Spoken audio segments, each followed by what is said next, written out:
Welcome to IAYTD and welcome to Comic Fights. This week we have probably one of the most heated debates because these characters are too similar, so we're going to pit them against each other and see what happens. So here's the scenario. Our worlds are combining. Marvel and DC are overlapping and intertwining. So here we're following Namor the Submariner. Namor finds himself in Atlantis, but this isn't the Atlantis that he knows. Some things are similar, some things are different. But as he approaches what he thinks is his throne, someone else is sitting on it. So for this match for Aquaman and Namor, we're going one-on-one. They're not going to call in their armies, but that's basically the only rule here. They can fight in water, they can fight in land, they can tap into sea and marine life, whatever they need to do to win. So let's cover what each of them is capable of, and let's talk about the pretender on the throne, Aquaman. Aquaman is incredibly strong and incredibly durable. He usually gets overshadowed by other Justice League members like Superman and Wonder Woman, but he is still incredibly strong. And when I say durable, I mean that his skin is thick from kind of being under all this pressure all the time, so he can survive a lot of wounds. Things like bullets kind of make him bleed, but they don't do a lot of damage, so he is very tough and resilient. The power that most people know Aquaman for is his ability to communicate with marine life. So he can kind of request that they help him, or he can impose his will on them. So if he's feeling like this is what it's going to take, he can kind of mentally force animals like marine life to do what he wants. He can live underwater indefinitely. He cannot live out of water indefinitely. So he does need to return every once in a while to the sea to kind of rejuvenate. So that might come into play here. In terms of weapons, he has a trident, which once belonged to Poseidon or Neptune. And that trident allows him to control water, so he can kind of make it do as he wishes. He can use it to bring down lightning from the skies.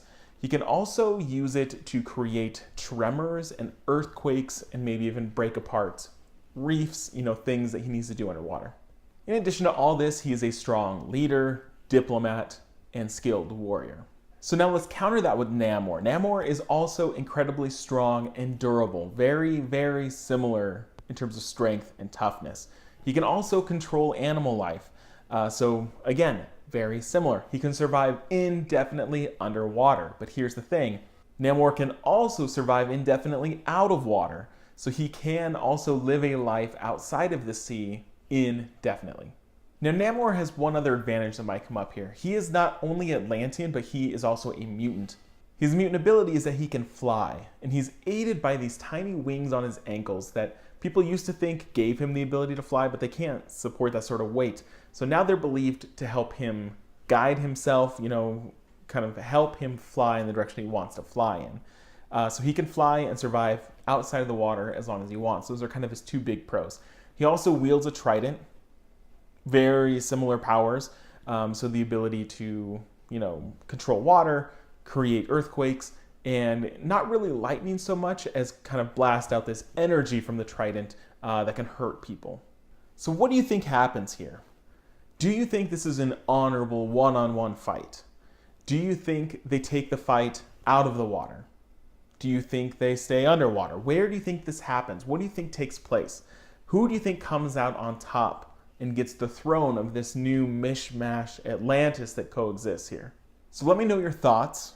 Let me know which person you think is more powerful, which one's going to come out on top, and next week we'll shout out the best answers. Which leads in to kind of, as this is happening, something big is happening in New York. And so we're going to go to last week's fight, which was the Purple Man versus Solomon Grundy. And here the Purple Man was tasked with trying to find a way to stop Solomon Grundy. Obviously, he can't do this by force, but maybe there's someone he could tap into that could. So we were looking at New York locals, someone that he could potentially run across and use to stop the unstoppable Solomon Grundy. So here is kind of the most creative answer from Ed Lippincott. Purple Man could take control of Melody Jacobs, the ex-girlfriend of Nate Gray. She is a resident in New York. She can manipulate and drain necromantic energies for a number of purposes. She can self-resurrect using the necromantic energies of her own death, drain the energies that reanimate Grundy, and manipulate zombies. To make her even more vulnerable to manipulation, Kilgrave could mind control or kidnap her child.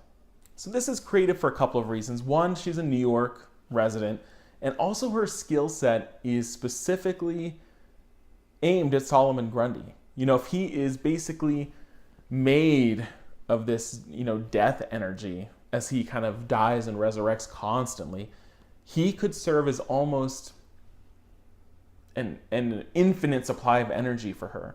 So if she can sap his energy or control him or make him not able to reanimate, she could do a lot of different things to either slow him down until someone can come and take care of it, or potentially stop him outright. This is a really cool suggestion, Ed. Great job. Way to kind of dig in there with like a D-list character, but someone that could take out this huge behemoth of a monster. So that's what goes down in New York. New York is safe for now. Let me know what other fights you want to see. As these worlds are coming together and crossing, where else are we going to see conflict? What things might exist in both worlds that someone might fight over, someone might want? So give me your ideas and suggestions for next week's fight. We'll see you then. Thanks for watching.